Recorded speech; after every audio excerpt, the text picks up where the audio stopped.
అగ్నిహోత్రం వై సర్వా దేవతాః అంటే అగ్ని సాక్షిగా వివాహం. సీతామ్మవారు ఏం చేసింది? రాములవారు పరీక్ష పెట్టినప్పుడు అగ్నిహోత్రం దూకపోయింది ఆవిడ, కాబట్టి అగ్నిహోత్రుడు సాక్షిగా ఉన్నాడు.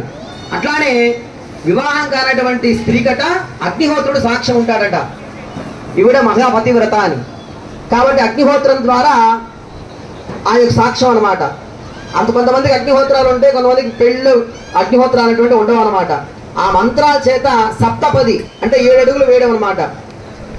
కాలు దొక్కించడం అంటారు పెళ్ళిలో. అట్లా కాలు దొక్కిస్తారు, అమ్మాయి యొక్క కాలుని అబ్బాయి దొక్కడం, అబ్బాయి కాలుని అమ్మాయి దొక్కించడం. అట్లా ఆ విధంగా అగ్నిహోత్రం ద్వారా నాకు సాక్షి అగ్నిహోత్రుడు అని చెప్పని వివాహం చేసుకుంటారన్నమాట ఎవరు? పురుషుడు.